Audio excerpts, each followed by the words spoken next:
When you think of your mom, what are you grateful for? We all know that there's issues between children and their parents, and at the same time, there is this thread of gratitude that runs between mom and child that we can all appreciate.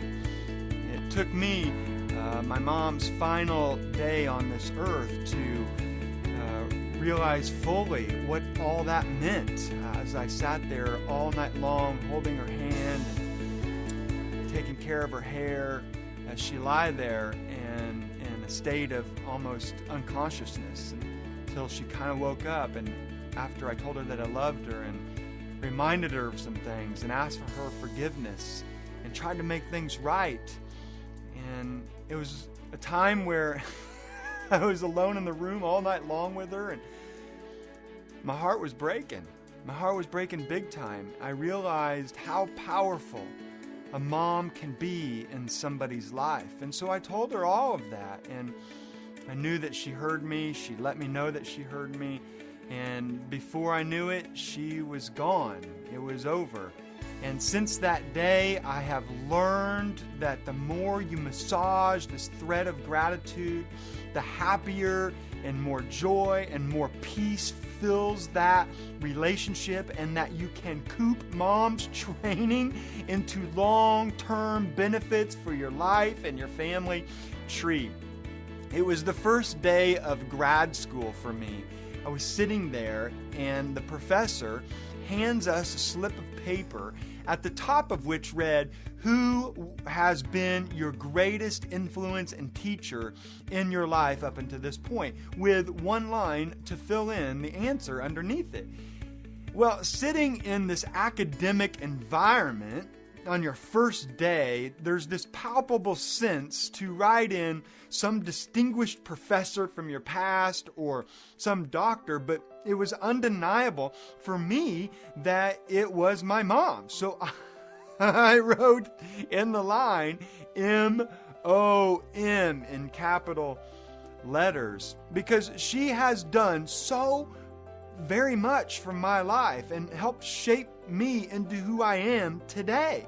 From doing the paperwork at night to sign-ups behind the scenes to helping me get enrolled in things, to not being, dropping out of school, to doctor's visits, to doing the laundry, to bringing home a paycheck from her full-time job, to helping us kids get ready for school. I can't help but think of Milton Breyer's words when he said, "Look, if evolution is true, then why don't moms have more than 2 hands?" That is so true, isn't it? You'd think they'd have like 17 or 70 hands on them for doing so much and evolving so much. Well, here's the idea of this training video. I want to give you the 6 big ways, teachings that my mom gave to me in my life that I hope they help you. This is why I'm giving you this video, is I'm hoping that you can leverage these 6 trainings and teachings into your life, that it will have the similar effect on you as it did in shaping me. So let's get right into it. Number 6 is this: believe it's possible. Believe it's possible. She would always ask me, "Son, you got a dream?" I said, "Yeah, here's my dream." And well, no matter what the circumstances, if the circumstances aren't supporting you, if the environment's not supporting you, believe that it's possible. Believe that it's possible. Don't wait for circumstances to shift. Don't wait for people to root you on. Don't wait for a big crowd. Believe. If you got a dream, go get it. Go live it. Go earn it. Go put it in the dues to make it happen. But whatever happens, no matter what comes your way, believe that it is possible. And she would tell me that from time to time, but it was more of a feeling that she gave me. I just kind of knew from her presence that anything that I dreamed was absolutely possible. And I carried that into applying for jobs and for universities and for everything in my life. If I have a dream, I'm just going to believe that it's possible. And I hope that you can take that and leverage that for your life and not put limiting beliefs in your mind, because it's really you against you up here. And if you can overcome that, man, your world will grow and expand in all kinds of abundance. So that's number 6, believe that it's possible. Number 5 is, maybe you got this one too. Son, do your best. Do your best. And my dad was amazing. He would go to all of my games and events, and my mom wouldn't. And she would just come to a select few. And I thought, what is up with that? And then as I reflected on that, I realized my dad attended everything that I excelled at, and my mom was tremendous in the trenches. Maybe that was your mom too. That when I was sick, who was there? Mom. And who was there when I was in trouble and needed defended? Mom. Who was there when I was exhausted from worrying? Mom. Mom became the designated warrior in my life. And in the times that I really struggled, and man, I had some struggles early on, she was there for me and let me know that I should honor the struggle, because if there's struggle, it means I'm putting forth effort and taking steps to achieve something, whatever a goal or vision or whatever I wanted, or a dream or a passion. That without struggle, there's no progress. The only way to make progress towards what you want in your life is you're going to inevitably have struggle. So to really honor that struggle. And she let me know that keep moving forward, keep taking another step and another step and another step. And I would encourage you to do that. Just take the next step. Just say, what's the next thing to do? And do your best with that.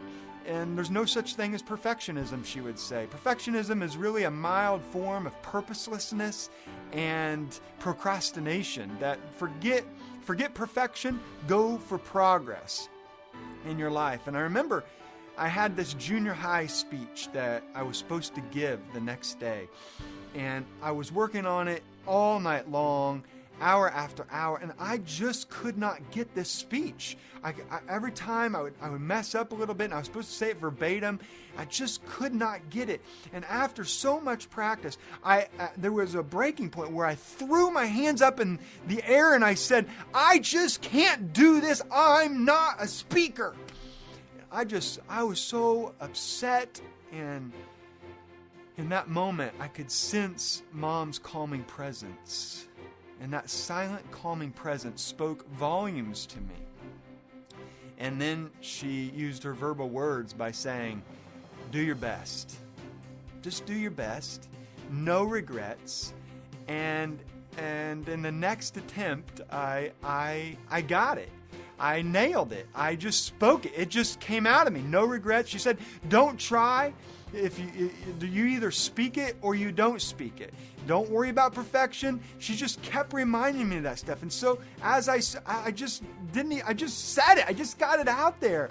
And I'm just saying this right now. I'm tickled inside my heart, just remembering that beautiful memory and standing there in the kitchen, saying this speech and just having it flow out of me. And the next day I got to school and it just flowed. It just came out of me. Now, if you took a video camera, if that's recorded somewhere, and you saw this, and I think it was Miss Richards' class. If Miss Richards has a video camera out there and she recorded this, you saw this, it would be probably total crap. But listen, it changed everything in my life. Look, many people now know me as a professionally paid speaker, but without my mom, nada. Well, moms, don't they have this way of making you feel like you can do your best? And it's because she makes you feel like you are her best, that you're the best of her. And that feeling carries over for the rest of your life, and I hope you have it. Just do your best. Don't try. You either do it or you don't. And do your best, no regrets. Just give it all you got and have fun with it. Number 4 is this. She would always say this. Listen, Aaron, there is a God, and you're not it. My mom would have us 3 boys in church. Whenever the church doors opened, at least twice a week, her world revolved around church. I remember my older brother, he wanted to go to this Van Halen concert. And Van Halen was super hip in the day. And of course, my mom immediately said no for two reasons. One, it's Van Halen.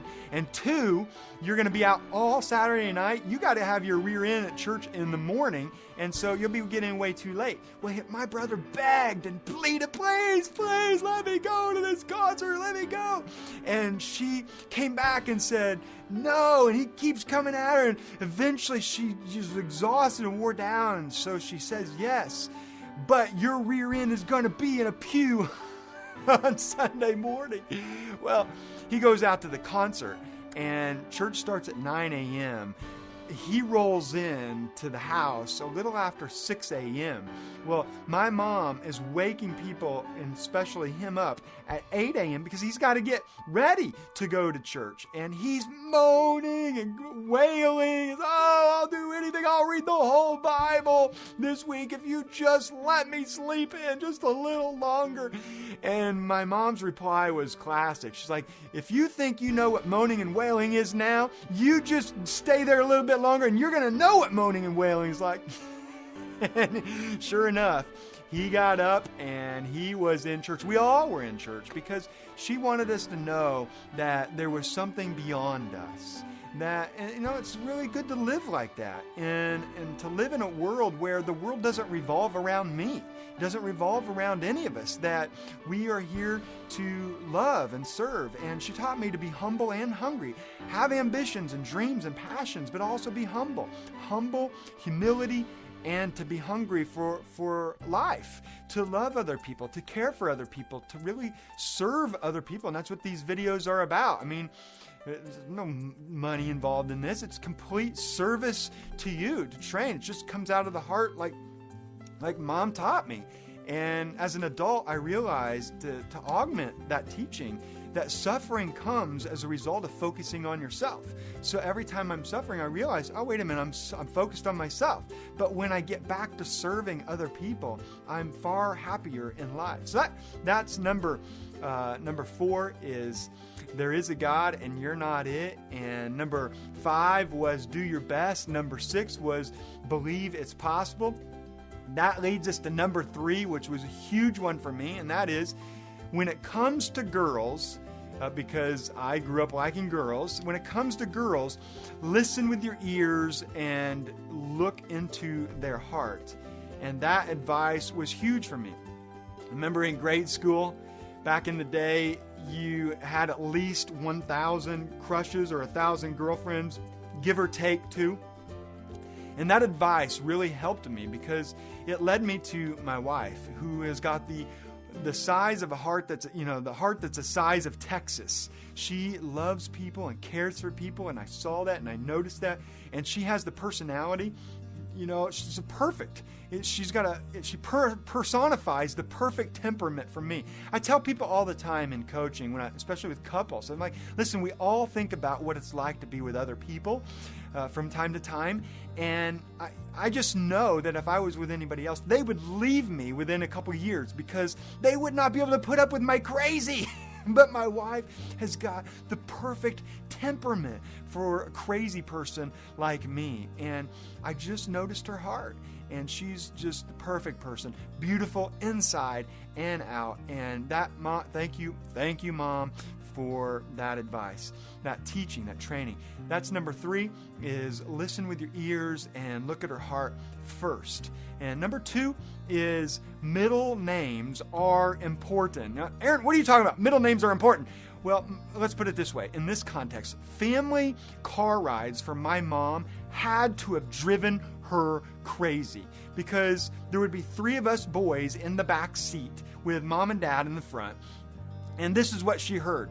Hey, stop touching me. No, you stop touching me. No, you touch me first. Stop touching me. We're all touching each other. Mom, he's breathing on me. Mom, he's touching me. Mom, he's looking at me. Mom, he won't stop staring at me. And he's 3 boys in the back having nothing else to do but to pick on each other, saying all that over and over, repeat times 1,000. And we always know when we push the limits of Mom because she would pull out the middle name card. And if there's a soundtrack in those moments, it would be dun dun dun.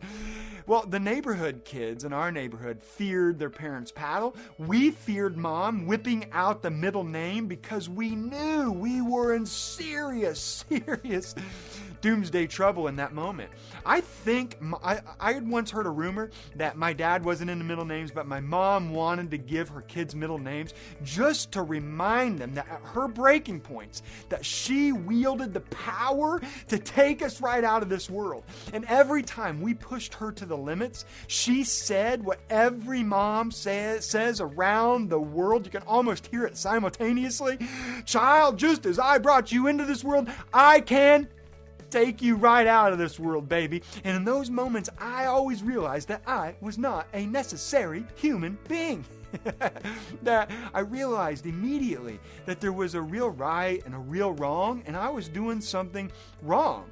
Listen, we don't always know culturally what right is and wrong is, and we have nuanced views of that, but we all agree transculturally that there is indeed a right and a wrong. And my mom showed me her ethical bar and how to be a good person. And it's made me a better neighbor to my neighbors, to be more of a neighborly person and to be a good citizen. Even when I've been pulled over by the cops and I've done something wrong, it just naturally comes out of me to say, yes, ma'am, or yes, sir, and to take responsibility for my actions.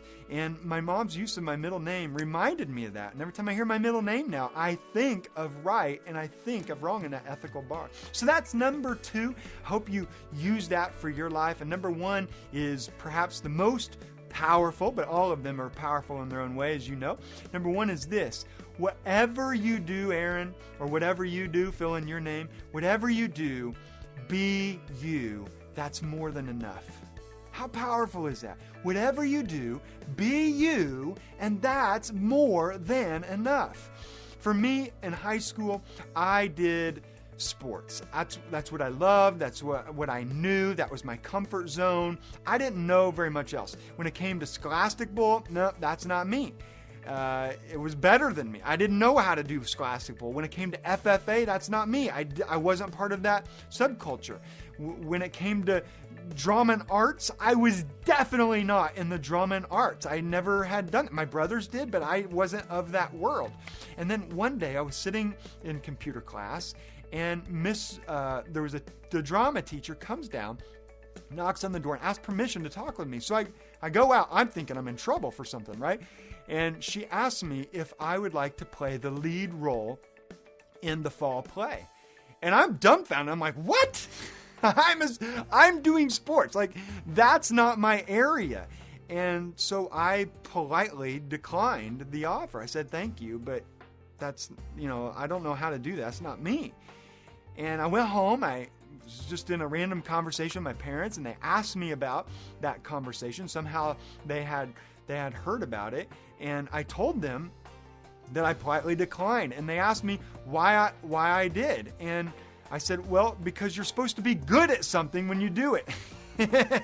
They're all really good. I know some of those actors and actresses, and they're really good at their craft. And I know how to dribble a basketball or throw a football or baseball. And so that's what I'm going to do. And I'll never forget the priceless teaching that my mom gave me in those moments and in that moment. And that was, look, whatever you do, be you, and that's always more than enough.